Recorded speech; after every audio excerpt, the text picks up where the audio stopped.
O movimento Maio Amarelo nasce com uma só proposta: chamar a atenção da sociedade para o alto índice de mortes e feridos no trânsito em todo o mundo. Aqui no Brasil, uma pessoa morre a cada 15 minutos vítima de acidente de trânsito. A cada 2 minutos, uma vítima sofre sequelas geradas pelo trânsito brasileiro. Para repercutir a conscientização sobre o trânsito, recebo no Ideias e Debates de hoje a gestora de comunicação do Observatório Nacional de Segurança Viária, Daniela Gurgel. Seja bem-vinda, Daniela. Olá, Melissa, é um prazer estar aqui no Ideias e Debates.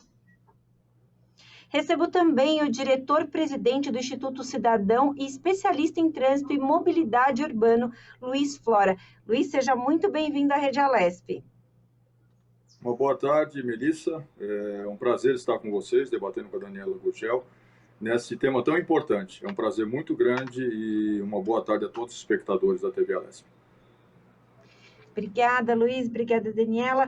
Daniela, como é que surgiu o Maio Amarelo? O Maio Amarelo, Melissa, é uma iniciativa do Observatório Nacional de Segurança Viária, que é uma OCIP, fundada há exatos 10 anos aqui no Brasil, que cuida, estuda, pesquisa o trânsito no Brasil. A segurança viária é o nosso foco. Eu estava já no observatório, tenho muito prazer e um privilégio poder ter assistido o nascimento do movimento Maio Amarelo lá em 2014, foi o nosso primeiro ano que nós fizemos essa proposta à sociedade, né? Então, o nosso diretor-presidente, José Aurélio Ramalho, ele queria fazer alguma coisa que mobilizasse a sociedade na causa, né, alertasse a sociedade, assim como você muito bem abriu aí o programa, para que a sociedade pudesse parar e olhar para essa questão da segurança no trânsito, né? Exatamente como é feita a mobilização no Outubro Rosa para o câncer de mama, Melissa. Então, inspirado em toda aquela mobilização social que acontece em torno do câncer de mama, nasce o movimento Maio Amarelo para chamar a atenção da sociedade para esses altos índices de mortes e feridos no trânsito. Olha, eu vim hoje de amarelo e nem estava combinado, foi sem querer. Luiz, eu queria saber qual que é a importância das ações do Maio Amarelo. A gente sabe, como eu falei no começo do programa, que os índices são alarmantes, tanto de mortos quanto de feridos, e essas ações de conscientização, elas têm um peso, a constância dela tem um peso aí na vida das pessoas. E eu queria que você falasse um pouco sobre isso. Perfeito. Em primeiro lugar, eu quero parabenizar o Observatório Nacional de Segurança Viária, uma entidade que eu conheço há bom tempo. Parabenizar a Daniela, parabenizar o José Aurélio Ramalho, uma pessoa que eu respeito muito, as iniciativas. E é muito importante você ter campanhas nacionais que mexam com a questão da cidadania, da questão da educação. É totalmente, assim, toda forma. É uma coisa alarmante você ter no planeta inteiro mais de 1.300.000, segundo os últimos dados da ONS, de mortes no trânsito. O Brasil, no último ano, segundo dados do SUS, chegou a reduzir um pouco, talvez em razão da pandemia. Mas mesmo assim, no patamar de 35.000 mortes ou 40.000 mortes por ano no trânsito, é uma questão absurda, porque não é só a morte no trânsito. Você tem as sequelas das pessoas que sobrevivem, você tem um sobrecarregamento de carga do SUS, você tem um mercado de trabalho que é afetado. Então, tudo isso passa por uma questão de educação de trânsito, hábitos. Então, quando a gente vê que, por exemplo, a Índia, no caso, é campeã de acidentes e de mortes no trânsito, e a Índia tem uma frota pequena comparada à população dela. A Índia tem, salvo engano, por em torno de 35 milhões de veículos. E a Índia tem mais de 1 bilhão e 400 milhões de habitantes. Então, você vê que é uma questão cultural. Até num país que não é ocidental, você tem essa questão da violência. E eu acho muito importante, quando eu vejo essas campanhas de conscientização feitas pelo Observatório e a adesão de outras entidades a isso, que é para você conscientizar que não importa o país, não importa a cultura. A pessoa tem que saber que entrou num carro, o carro é um veículo de transporte. trânsito, transitar. Não é uma arma, não é aquilo que vai fazer você sobrepor ao outro. É tudo uma questão que eu não digo só educação de trânsito, é uma questão de educação familiar, é uma questão de conceito, é uma questão de você passar valores e respeito ao próximo, seja quando você é pedestre, porque todos nós somos pedestres, né? Ou quando você está conduzindo um veículo leve, pesado ou uma motocicleta, é questão realmente de cidadania, respeito e empatia. Certamente. Daniela, como é que foi escolhido o mês de maio como mês de conscientização aí do trânsito? Você conta um pouquinho dessa história para a gente, por favor.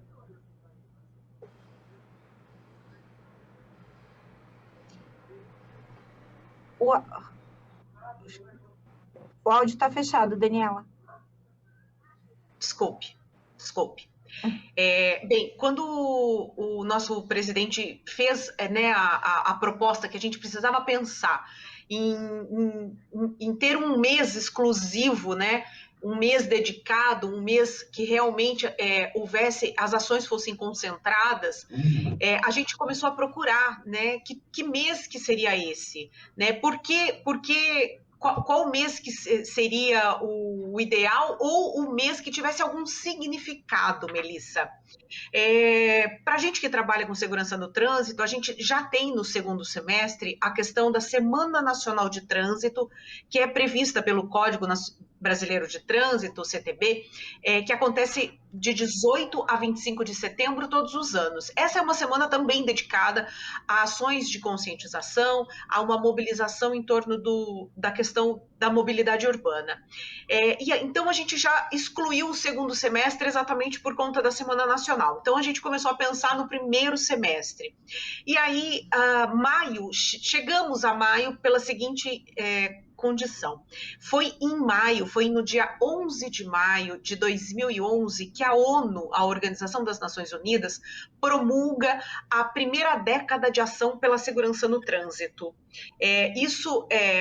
Já tinha acontecido uma Assembleia Geral de Segurança no Trânsito em 2009, em Moscou, né, onde 196 países abraçam a causa da segurança viária, assinam, né, o protocolo de intenções para a década de ação, que seria a partir de 2011 a 2020.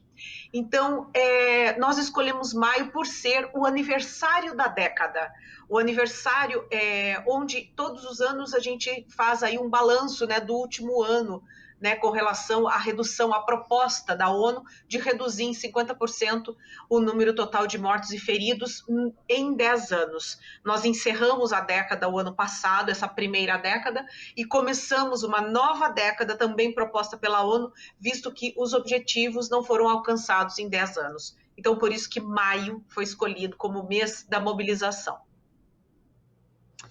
Luiz, a gente sabe que a legislação brasileira tem vários dispositivos aí para tentar amenizar essa questão da violência no trânsito.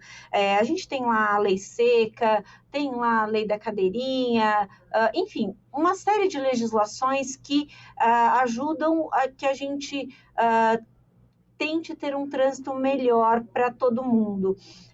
E aí eu queria que você avaliasse essas leis. Você acha que elas são suficientes ou a gente ainda precisa melhorar e debater mais para deixar para que elas sejam mais severas na punição do motorista infrator? Melissa, as leis servem para regular e normatizar aquilo que pode e aquilo que não pode. Muitas vezes você tem na lei um fator punitivo, mas você vai ter a punição só se você transgredir aquilo que está na lei. Se você obedecer à lei, você não vai ter você não vai ter a repreensão, você não vai ter a multa, você não vai ter a punição. Então cabe observar as leis, conhecer essas leis, debater essas leis, colocar a questão da educação de trânsito, questões complementares. E salvo engano, Daniela, me corrija, uma vez eu ouvi uma entrevista do Ramalho e ele falava que a cada multa pode-se evitar um acidente. Eu acredito que essa frase foi dele. E vi uma entrevista e eu achei muito interessante. Existe no país uma indústria de multas? Em vários lugares? Existe. O poder público abusa? Abusa. Só que tem um detalhe. Você precisa da multa. quando há um infrator. Então, uma coisa é você colocar que o poder público, às vezes, ele extrapola alguns direitos e acaba gerando uma receita com isso e tendo essa previsão de receita, o que é totalmente errado. Até porque, se isso fosse aplicado propriamente na educação de trânsito, vias públicas, melhoria, até estaria um pouco justificado, mas isso não ocorre. Agora, você precisa punir o infrator. Se você tem o Código Penal, para que as pessoas não transgridam, então você não pode furtar, você não pode roubar, você não pode matar, você não pode cometer nenhum crime, porque se cometer tem a punição. É óbvio que se a pessoa cometer uma transgressão de trânsito, uma infração, ela tem que ser punida. E essa punição tem que ser exemplar, porque para que não se repita e para que também não haja aquela continuidade. Está tudo bem, nós precisamos parar de ser o país do jeitinho e obedecer às leis. E se a lei não é boa ou não é suficiente, propostas podem ser feitas e encaminhadas ao Legislativo para alteração, como foi feito agora em abril deste ano. Então, é muito importante você observar que a lei, ela está ali, não é para punir, a lei está para regulamentar.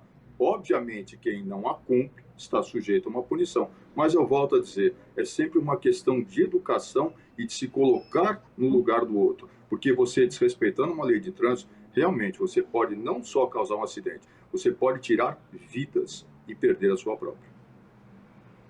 Sem dúvida, essa observação é muito pertinente, Luiz.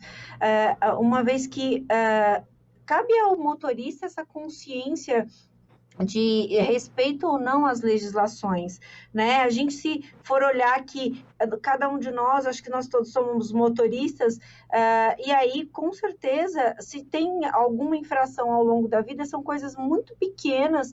Por quê? Porque tem um respeito às leis que são vigentes no país, e respeito, como você muito bem observou, ao próximo, né? Quando eu faço determinados tipos de transgressões, eu estou colocando a vida do outro em risco. Então, isso é algo muito importante de ser observado. Daniela, eu queria que você falasse um pouquinho sobre o trabalho do Observatório Nacional de Segurança Viária. O que vocês fazem? Qual que é a importância dessa instituição para as pessoas? Só complementando aí a fala do Dr. Luiz, esse ano, Melissa, o tema, a cada ano, nós estamos na 8ª edição do Movimento Maio Amarelo, cada ano a gente propõe um tema, né, para que a sociedade pense em cima reflita, né, em cima desse tema. E esse ano a gente está tratando exatamente disso, respeito e responsabilidade, pratique no trânsito. Então, eu acho que é exatamente isso que o Dr. Luiz trouxe, né? A gente precisa realmente respeitar. E aqui, Dr. Luiz, a gente trata das leis de trânsito como nossas aliadas. A gente normalmente fala, acredite na lei de trânsito. Ela não está lá para te punir, ela está lá para te proteger. Então, acredite na placa de pare, acredite no semáforo vermelho, acredite no proibido estacionar, acredite que você não deve beber e dirigir, acredite, não use o celular enquanto dirige, enfim.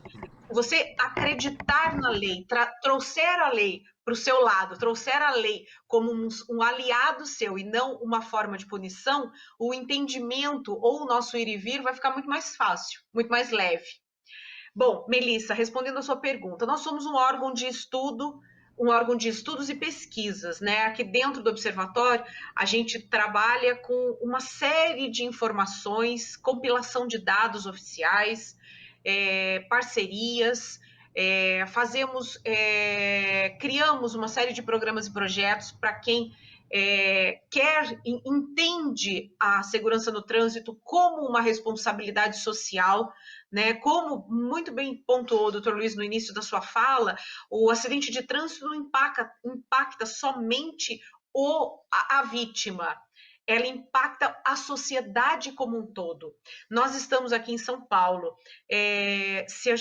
O acidente que acontece no interior do Piauí, ou no interior de Rondônia, ou no Acre, impacta os nossos cofres públicos, porque o atendimento de saúde pública que vai fazer o atendimento primeiro desse acidentado.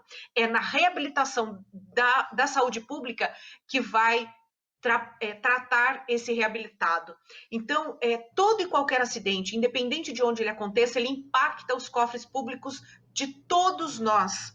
E aí, assim, se de repente um operador seu aí, Melissa, um cinegrafista, um repórter cinematográfico, um repórter, não aparecer aí na TV para trabalhar num dia porque sofreu um acidente de trânsito, a TV vai estar pagando essa conta também. Então, independente do que produz, né, a indústria, a empresa, ela também paga o acidente de trânsito. O Ramalho diz o seguinte, doutor Luiz, a multa é um acidente que não aconteceu. Porque quando você recebe a multa em casa, você fica muito bravo, porque você foi flagrado desrespeitando a regra. Mas essa multa poderia ter sido um acidente, porque todo acidente decorre de uma infração de trânsito. Você desrespeita, você distrai, você está com sono, ou seja, todas as infrações previstas, né? Todos os alertas que a lei faz para que você não se machuque. Então, Melissa, nós somos um órgão de inteligência que ajuda o poder público, a iniciativa privada e outras entidades a entender a dinâmica do trânsito local e a se envolver nessa causa que é de todos nós. Isso é muito interessante, até porque essa questão da multa é um debate muito profundo. Algumas pessoas têm ela como um caráter educativo, outras, como o doutor Luiz falou, tem gente que cita que é para arrecadação nos cofres públicos, mas é um debate importante e, de alguma forma, isso tem toda a razão, é um acidente que não aconteceu. Claro que tem situações que você questiona ali por uma série de fatores. A única multa que eu recebi na minha vida, vou confessar, foi por falta, segundo o moço lá, que eu estava sem o cinto, mas o meu carro tem sensor, então, quer dizer, eu não estava sem o cinto. Então, assim, não sei o que aconteceu, como é que ele viu aquilo, eu acabei pagando a multa, porque vi que não havia muito que comentar ali, era minha palavra contra a dele naquela circunstância. Enfim, mas eu queria que o senhor analisasse essa questão, doutor Luiz, sobre isso do caráter educativo, se o senhor vê também na multa esse caráter educativo, ou se é ponderado ambas as coisas, da arrecadação, do caráter educativo e de outros fatores que a multa pode gerar aí como uma análise. Sem dúvida. A multa, ela tem um caráter educativo. Como bem colocou a Daniela e tem colocado o Ramalho, quando você toma uma multa, você está evitando um comportamento reiterado daquilo que você fez errado. Então, a multa tem esse caráter educativo. Agora, o bom seria se você não precisasse dessa punição para você respeitar e não ter essa transgressão. Você estaria colaborando com a sociedade. Tem um dado importante, em 2011, o Instituto Informa, um instituto renomado que começou no Rio de Janeiro, hoje de São Paulo, ele fez uma ampla pesquisa nacional e ele fazia muitas perguntas, mas duas chamaram muito a atenção. Isso foi divulgado pela imprensa no início da década de 2000, de 2010 em diante, 2011, 2012. Se perguntava, a que você atribui o maior número de acidentes de trânsito? O fator humano ganhou disparado. Em que pese problemas mecânicos, problemas de vias públicas, estradas, mas o fator humano deu mais de 80%. Agora, tem uma outra pergunta. Você segue as normas de trânsito? Você obedece às leis? Mais de 85% diziam que sim. Então, como é que pode? Se você atribui o fator humano, o principal causador de acidentes de trânsito, mas quase 100% fala que você respeita, alguma coisa está errada. Você não respeita, você atribui sempre ao outro. Então, quando nós estivermos atribuindo sempre o acidente de trânsito, sempre a tragédia, ao comportamento alheio a de outro, e não se colocar no lugar dessa pessoa, e não assumir primeiro que você causa, se educar e não causar mais. E se você causar, que você não reincida. Então, a multa, ela tem um caráter educativo. Esta punição que a gente coloca, que é pecuniária, muitas vezes pode chegar até uma prisão, e é lógico que tem que chegar a uma prisão, em determinados casos, porque não é o veículo não é uma arma, o veículo não é um míssil. Ele não está ali para tirar a vida de pessoas por responsabilidade de dirigir alcoolizado, de dirigir sob substância entorpecente. Então, isso não é normal. Então, a lei vem para normatizar. E quem não segue as normas tem que ter a punição. Então, nesse sentido, eu também concordo que a multa tem um caráter educativo. Daniela, quando a gente vai olhar o trânsito, a gente precisa olhar o todo. É importante a gente olhar o todo. A gente tem o pedestre que às vezes é imprudente, atravessa fora da faixa, às vezes até dia desses atravessou na frente do meu carro um senhor com uma muleta. E a faixa de pedestre estava assim, 20 passos adiante, não tinha justificativa para ele não ir para a faixa de pedestre, passar antes, não havia justificativa. E aí, a gente tem essa questão do pedestre, que às vezes é imprudente, a gente tem a questão do motorista, que às vezes também é imprudente e coloca o carro, como o doutor falou, não é uma arma, mas as pessoas às vezes usam como uma arma. E aí eu queria que você analisasse a questão da educação. A gente está demorando de formar os nossos condutores, a gente não poderia, por exemplo, formar essa mentalidade de condutor já na escola? Melissa, essa é uma pergunta recorrente da maioria dos debates. A educação para o trânsito, ela está prevista no Código de Trânsito Brasileiro desde 1997, quando o código foi promulgado.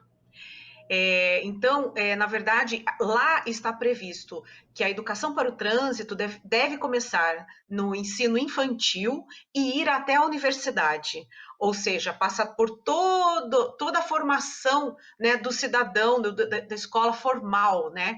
E aí, para que as pessoas entendam plenamente o que nós estamos falando, não é ampliar o número de disciplinas que hoje existem no currículo escolar, tratar a educação para o trânsito como uma disciplina transversal, que o que significa isso?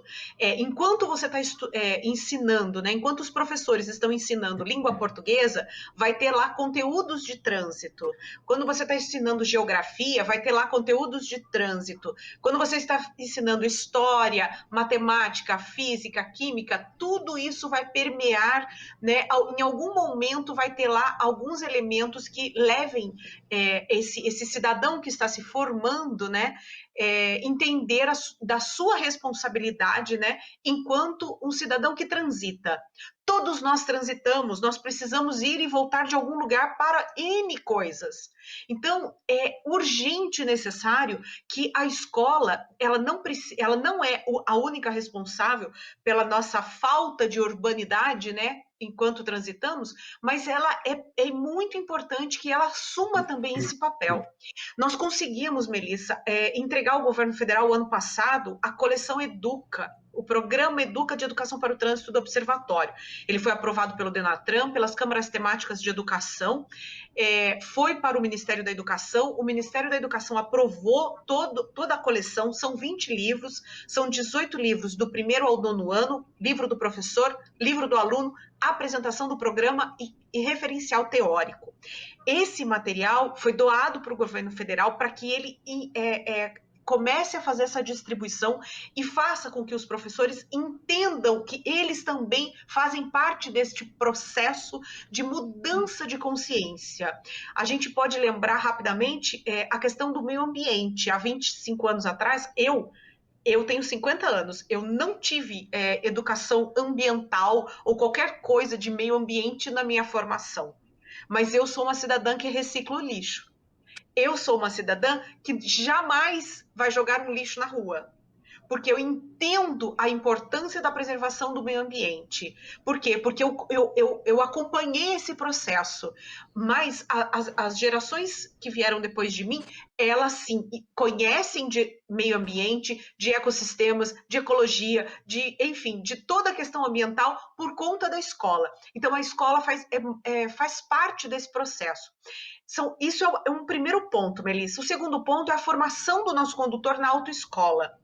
Então, hoje, a gente tem uma formação muito precária, tanto para quem vai tirar a habilitação de moto, quanto quem vai tirar a habilitação do carro de passeio ou dos veículos maiores. É uma habilitação, é uma formação muito parca. Então, assim, o cidadão sai de lá com uma habilitação, mas sem entender qual é a atitude dele frente a tantas informações que a legislação de trânsito tem. O que eu faço na hora que eu vejo uma placa de curva acentuada à direita? O que eu faço quando eu vejo uma placa de curva sinuosa? O que eu faço? Não adianta decorar a placa para passar na prova. Eu preciso entender o que aquela sinalização me diz para eu tomar outro cuidado. Então, o trabalho de campanhas educativas, como o Maio Amarelo, Melissa, ele é urgente e necessário. Por quê? Porque a gente vai estar informando, por exemplo, eu digo para todos os meus ouvintes, né, em palestras Brasil afora, que na hora que anoitece, aquele limite de velocidade que a via está dizendo para você, 90 por hora, 100 por hora, 120 por hora, ele não pode mais ser seguido. Porque aquele limite de velocidade é quando o céu está azul e o sol está brilhando. Então, na hora que eu diminui a minha luminosidade, eu preciso reduzir a minha velocidade. Sob chuva, eu não posso respeitar aquele limite de velocidade, porque lá na estrada, Melissa, eu não tenho a placa dizendo assim, ó, de noite a velocidade é tal, sob chuva a velocidade é tal. Eu, enquanto condutor, eu tenho que entender, eu tenho que perceber o risco que isso causa e tenho que mudar a minha atitude. Então, essa formação, e aí não é só enquanto condutor, Melissa, é enquanto pedestre, é enquanto ciclista, é enquanto passageiro do transporte público. Você acabou de me dizer, o pedestre atravessou a minha frente, é alguém de muleta, 20 metros da faixa. No trânsito, Melissa, o veículo maior toma conta do veículo menor e todos nós juntos tomamos conta do pedestre. Então, mesmo que ele esteja fora da faixa, é seu dever parar o seu carro ou diminuir a velocidade para que aquele pedestre atravesse em segurança. Nós não temos essa consciência. A gente acha que se o cara está fora da faixa, ele que está errado, eu continuo meu caminho. Não é isso. Não assim, se o ciclista não tem ciclovia, ele está na rua, bicicleta é veículo, ela precisa trafegar naquele outro lugar. Então, isso é muito importante a gente entender. E a formação na escola e a formação melhor na autoescola vai nos dar isso, além das campanhas permanentes. Esse entendimento, desse respeito e essa a hora do pedestre está precisando passar, eu devo parar meu veículo para ele passar, isso ok, é importante a gente ressaltar, mas eu acho que a boa parte das pessoas tem esse entendimento. Eu coloco a questão, mas não nesse sentido, é de que faltava pouco para ele ter uma segurança ainda maior, né? Então, quer dizer, essa educação que a gente precisa ter, que é importante que a gente tenha, é o que me faz falta, que eu acho que faz falta para a gente ver no dia a dia do nosso trânsito, principalmente, por exemplo, quando a gente fala dos motoqueiros. Quantas vezes a gente está parado no farol e o motoqueiro vai e atravessa? Eu fico ali com o coração na mão, morrendo de medo, porque ele é um veículo extremamente frágil, qualquer colisão pode matar aquela pessoa. Então, ter esse entendimento do todo, de todo mundo que está envolvido nesse trânsito, é muito importante. Tem um dia que você não está bem, e aí, assim, alguém está pedindo passagem, dá passagem, não tem problema. É melhor que você tenha aquele um minutinho mais, ou alguns segundinhos a mais de espera, mas que todo mundo chegue bem e saudável nas suas casas e ótimo, perfeito. Então, acho que o entendimento, o respeito um ao outro é importantíssimo. Luiz, a gente sabe que os acidentes de trânsito estão entre as 10 maiores causas de morte no mundo. Eu citei no começo do programa um dado do Brasil, que a cada 15 minutos uma pessoa morre, a cada 2 minutos uma pessoa tem alguma lesão.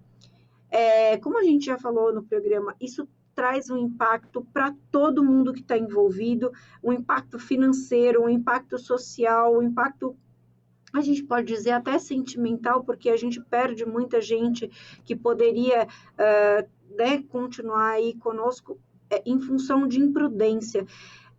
A sociedade tem como se organizar, você analisa isso, que a sociedade tem como se organizar para reverter esse quadro? Começando pela educação e a conscientização, sim, tem que se dar o primeiro passo. Porque, como vocês estavam falando, e eu observo muito, presto muita atenção, nós todos somos agentes de trânsito de alguma forma. Então, quando eu saio da minha casa e vou pegar um elevador para ir a uma farmácia a pé, comprar um remédio, ou for num comércio local, eu estou como pedestre. 30 minutos depois eu posso estar dentro do meu veículo, e eu vou encontrar um pedestre. Uma pessoa como eu, minutos atrás, numa outra situação. Então, se as pessoas começarem a se conscientizar que existe uma cadeia, no bom sentido, que alimenta uma convivência, e trânsito é convivência, é tolerância, é respeito. Então, vocês colocaram, eu achei muito, muito interessante, você perder um minuto a mais respeitando uma regra ou cedendo para alguém que eventualmente não está tão consciente assim do seu papel ou daquilo que poderia estar cedendo, você está evitando uma tragédia física, né, uma tragédia emocional e uma consequência hospitalar e uma consequência social. Eu acho que quando você começa a falar de educação de trânsito, você começa também a falar no exemplo familiar. Eu venho de uma geração que não era obrigado a usar cinto de segurança. Então era comum você ir para a estrada, os veículos dos nossos pais, dos nossos antepassados, numa velocidade alta, e aquilo, num impacto, as pessoas tinham a mínima possibilidade de sobreviver. Então, a evolução de hábitos, costumes e a própria educação, principalmente com a conscientização de que aquilo que você está fazendo está resguardando a sua vida, protegendo a sua família e respeitando os demais numa sociedade, que esse é o conceito de você viver em sociedade. Você respeitar. Aí você tem uma norma que, se você não concordar, você recorre dessa norma. Mas você tem que respeitar. Uma norma, ela não é aceita. Nenhuma norma no mundo inteiro é aceita por 100% das pessoas. Mas ela é feita para regular e minimamente fazer com que esse convívio seja o menos conflitante. Assim é o trânsito. Como vocês estavam falando, é muito interessante, porque você pode ser o elo fraco de uma relação de trânsito em determinado momento, você pode ser um pedestre atravessando uma rua e vem um ônibus, e você pode estar dentro de um veículo coletivo, e esse veículo coletivo, em não respeitar ou não conseguir evitar um impacto com uma motocicleta, com uma moto ou com um pedestre, você causa um estrago danado. E isso, vocês colocaram também, uma coisa que eu concordo, é o impacto psicológico. Quantas famílias não ficaram órfãos de pais, de mães, perderam amigos, perderam irmãos, perderam filhos na irresponsabilidade do trânsito. O trânsito é uma coisa normal em todo lugar do planeta. Você tem que apenas regular uma coisa: respeito. Não importa a cultura, não importa o sistema político, não importa o regime, mas importa sim a convivência humana. E isso passa por conscientização, educação e comportamento. Sem dúvida, doutor. O senhor me fez lembrar de uma situação que eu vivi hoje no trânsito, inclusive. Eu parada no farol, olhei no retrovisor e vi o pai com as crianças no carro de trás. E eram duas crianças que uma devia ter em torno de 2 anos e a outra não mais do que 6. Eles estavam no banco da frente, os dois com um cinto só. E aquilo me deu uma aflição. E aí, se a gente pensa isso na década de 70, de 80, as crianças desciam para o litoral na parte de trás do carro, das Brasílias da vida e dos Fuscas, desciam na parte de trás sem cinto nenhum, mas super perigoso, muitas vidas se perderam, muitas pessoas tiveram acidentes muito graves. A gente pode até, inclusive, destacar, aqui a gente teve a deputada Célia Leão, que hoje é secretária da pessoa com deficiência.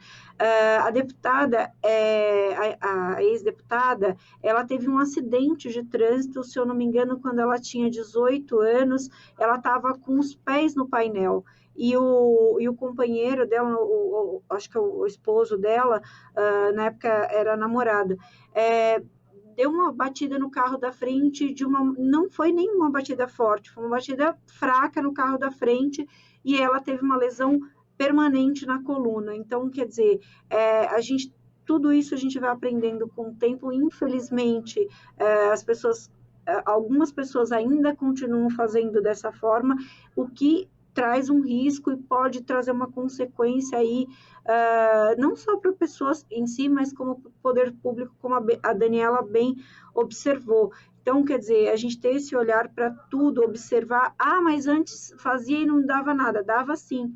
Você que não observava que as pessoas se machucavam e morriam, mas é importante respeitar as normas que foram propostas diante de um estudo. É isso, né? Daniela, as Nações Unidas, na última década, mostrou que falou de uma série de ações de segurança no trânsito.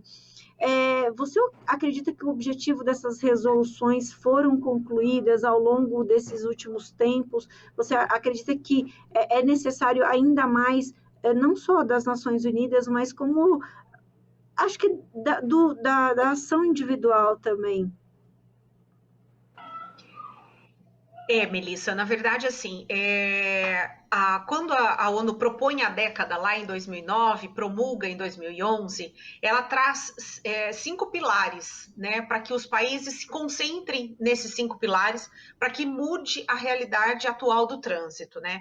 Esses pilares, eles balizam todas as ações que o observatório realiza, mas eles precisam ser adotados pelos governos, né? Nós fazemos o trabalho de estudar esses pilares, de adequar isso à realidade brasileira, de fazer com que as pessoas entendam aquilo de outra forma, como a fiscalização de trânsito, muito bem citada aqui já. Então, assim, a fiscalização é um desses pilares, a educação para o trânsito é outra, o atendimento à saúde, né? Porque a gente precisa de ter um atendimento muito rápido, né? Para o acidentado, precisa ter equipes preparadas, hospitais preparados, disponíveis, né? Para que receba esse acidentado e possa dar um primeiro atendimento rápido e urgente. Veículos mais seguros, outro pilar, né, da década, né, que a ONU propõe, e isso a gente está vendo a indústria fazer. Isso não é uma coisa rápida, né? A evolução do cinto de segurança é uma coisa que passa por décadas, né, para chegar onde nós estamos. A inclusão do airbag, do ABS nos veículos fabricados no Brasil a partir de 2014 foi uma das brigas do observatório, né, para que efetivamente isso fosse instalado aqui, e hoje a gente tem veículos com airbag, com ABS vindos de fábrica, todos fabricados no Brasil têm, graças a uma legislação e graças a uma determinação mesmo, uma briga que até a gente, lá na época, o governo resolveu que ia adiar mais um tempo, e a gente entrou no Ministério Público para que isso não fosse adiado, e conseguimos esse feito. Então, assim, na verdade, essas determinações, Melissa, precisam ser adotadas pelos governos. E aí não é só o governo federal. Precisa disso acontecer em todas as instâncias, porque trânsito é local. trânsito acontece no interior, né, na cidade pequena, na metrópole, e são realidades diferentes, né? O trânsito de São Paulo é diferente do trânsito do Rio de Janeiro, que é diferente do trânsito de Mogi das Cruzes, que é diferente do trânsito, enfim, de uma cidade como, sei lá, do interior de São Paulo, como Sorocaba, por exemplo. Enfim, você precisa entender a dinâmica local e atuar, né, com políticas públicas, e isso não acontece do dia para a noite, né? As políticas precisam ser adotadas e passar de governos em governos. As políticas não podem se encerrar naqueles 4 anos daquele mandato, né? Elas precisam continuar, a sociedade precisa exigir que as boas políticas públicas de segurança no trânsito permaneçam.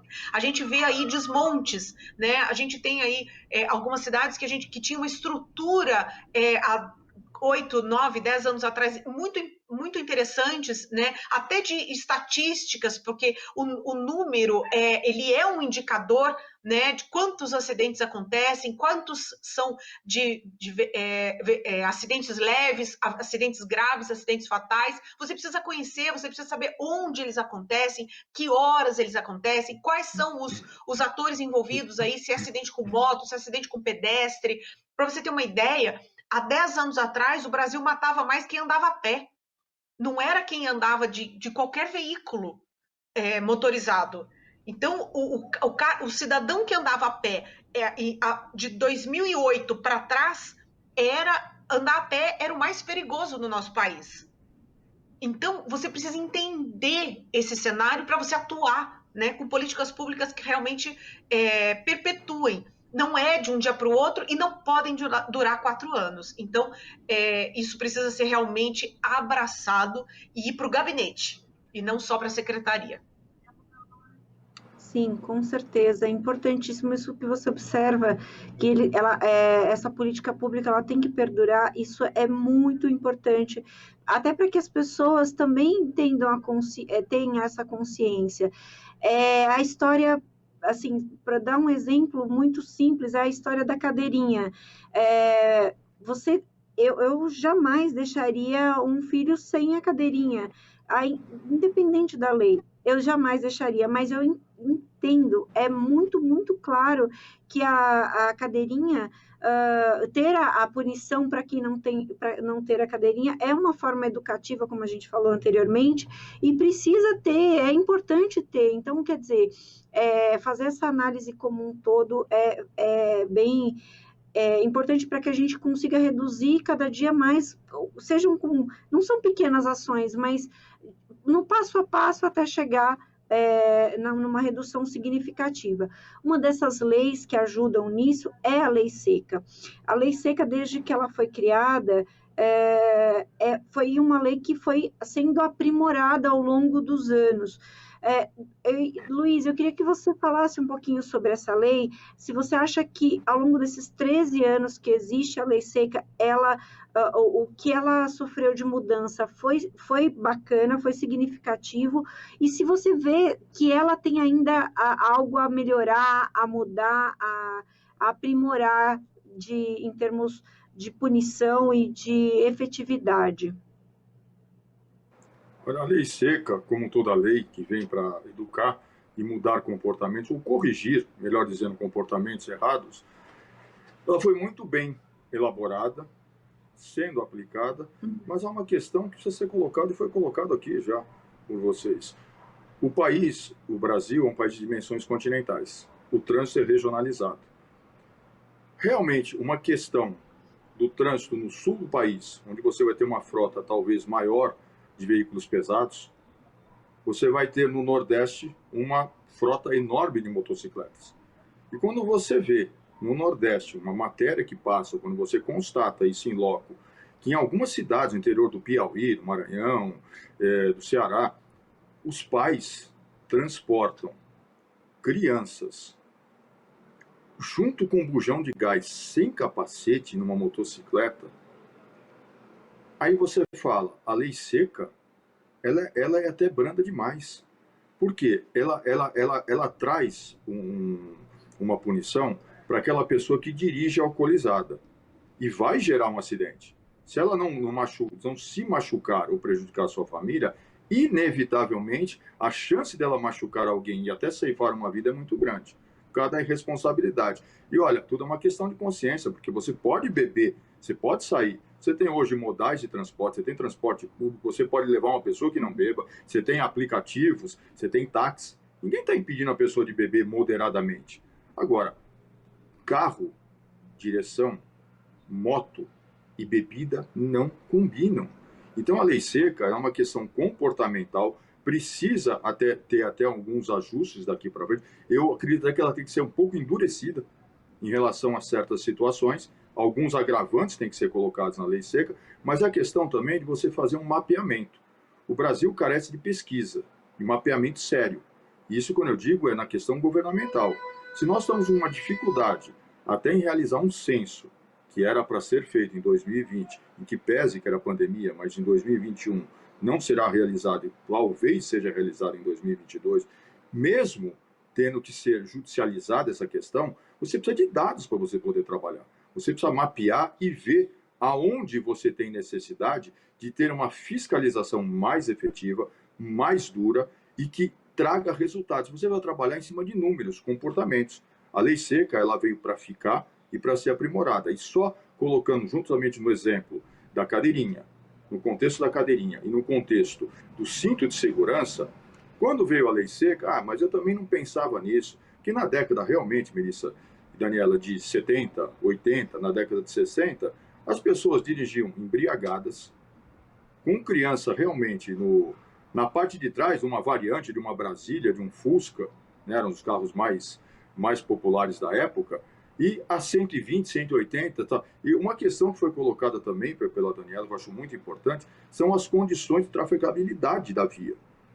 As questões climáticas, as questões de visão noturna ou não. Se você exige nas autoescolas, e eu acho isso muito justo, que você tenha aula noturna, que você tenha simuladores para você treinar, então você não pode só ter, você passou num exame de habilitação, você entrega uma carteira nacional de habilitação e a pessoa vai por uma estrada e vê lá o limite de velocidade 120, mas está chovendo e ela não tem visibilidade, é à noite.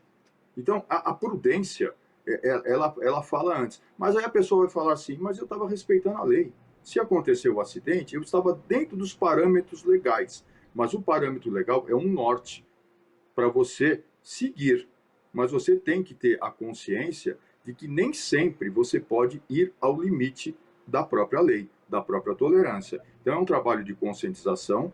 A lei seca, para mim, ela tem que ser cada vez mais aplicada. No estado do Rio de Janeiro, no estado do Pernambuco, eu percebi que a fiscalização é muito intensa da lei seca e ela é muito efetiva. Mas em outros estados do país, talvez pelas dimensões do estado ou pela população, ela precisa ser ainda mais aprimorada, mais efetiva. Aí realmente a lei seca, ela vai evitar não só um acidente simples, mas ela vai evitar uma tragédia humana. Com certeza. A gente já estourou o tempo do nosso programa, mas eu queria que a Daniela falasse rapidamente sobre essa questão da lei seca, para a gente concluir a nossa conversa. E aí eu coloco um questionamento aqui, porque às vezes quando acontece o acidente de um motorista que está embriagado, o delegado coloca lá a questão do doloso ou culposo. Quando ele bebeu, ele assumiu o risco. Então, quer dizer, eu acho que não me parece que deveria haver a dúvida, né? E eu queria que a Daniela comentasse rapidamente sobre isso. Eu sei que é uma pergunta complexa para um comentário rápido, mas que a gente já está com o tempo estourado. Mas é importante, eu acho, esse posicionamento. A legislação mudou a respeito disso agora, no último dia 12 de abril, Melissa. A partir de agora, o cidadão que se envolver num acidente de trânsito e estiver embriagado, ele vai preso imediatamente. Ele aguarda em liberdade, ele até consegue uma liberação se em 48 horas o juiz que tiver de plantão ou o juiz conseguir lhe dar esse habeas corpus. Mas caso isso não aconteça em 48 horas, ele realmente vai ele vai ficar preso aguardando todo o processo. Então, a legislação mudou, ela foi uma conquista dessas alterações que aconteceram agora recentemente no Código de Trânsito Brasileiro. Então, assim, realmente a gente é muito lento, né, Luiz? Muito lento, essas mudanças poderiam acontecer mais rapidamente, né, esse endurecimento. Até dia 12 de abril passado, todo cidadão que se envolvia num acidente de trânsito, ele não tinha como destino final a cadeia. Infelizmente, independente da gravidade do crime, pouquíssimos são a jurisprudência que a gente conhece a respeito de prisão por acidente de trânsito. Existem realmente alguns casos, mas são pouquíssimos, e assim, da quantidade de situações que a gente ouve, né, que a gente lê aí na imprensa, de cidadãos que são flagrados, que cometem, né, um crime, literalmente um crime, que é beber e dirigir e machuca alguém ou mata alguém, realmente eram poucos. A gente tem realmente os dois estados que o Dr. Luiz citou aí como exemplos, né, de fiscalização, né, de Operação Lei Seca, mas o Rio Grande do Sul também faz um trabalho muito bacana. O estado de São Paulo, ele também faz esse trabalho, ele não é com tanta intensidade, mas o problema também é o tamanho, né, da quantidade de pessoas, da quantidade de veículos que nós temos em São Paulo. Então, realmente, independente disso, deveria ser muito mais fiscalizado. Também concordo, e a gente tem exatamente isso, Melissa, a gente mudou a lei, ou seja, vai para a cadeia, é crime, vai preso, não paga mais cesta básica, não tem mais essa condição. A lei mudou, ficou mais severa. Muito bem. Eu queria agradecer demais a participação de vocês, porque eu acho que é muito importante a gente fazer esse debate amplo sobre esse tema que envolve todos nós. Mas eu só vou saber disso quando for motorista. Não. Todo mundo está envolvido no trânsito de alguma maneira, desde a infância até quando já tem mais idade. Então, ter essa consciência do seu papel dentro desse contexto é muito importante para que a gente tenha um trânsito mais seguro, para que a gente evite mortes, evite acidentes. Então, cada um ter a informação para que possa fazer a sua parte é essencial. Muito obrigada, Dr. Luiz, muito obrigada, Daniela, pela participação aqui no Ideias e Debates. Foi muito bacana a conversa com vocês. Muito obrigada. Eu agradeço. Eu que agradeço, Melissa, o convite, a oportunidade. Mando um abraço ao Dr. Luiz, um abraço a todos os telespectadores aí da TV Alesp. Espero estar aqui novamente em outras oportunidades para continuar falando de trânsito. Com agradeço certeza também estará, e parabenizo, né? Eu só quero agradecer à TV Alesp, parabenizar por esse trabalho, por esse debate, parabenizar o Observatório Nacional de Segurança Viária, ao José Ramalho, né, ao José Aurélio Ramalho, à Daniela Gurgel, que faz um excelente trabalho. E assim, vamos cuidar de nós e cuidar dos outros. Respeito e cidadania. Sem dúvida. Esse foi mais um Ideias e Debates. A gente falou do Maio Amarelo, mês de conscientização para redução de acidentes de trânsito. A gente falou com a Daniela Gurgel, que é gestora de comunicação do Observatório Nacional de Segurança Viária, e com Luiz Flora, diretor-presidente do Instituto Cidadão e especialista em trânsito e mobilidade urbana. Você fica agora com a programação da Rede Alesp. Você pode rever esse programa e outros programas da Rede Alesp nas nossas redes sociais. Obrigada pela sua companhia e até a próxima.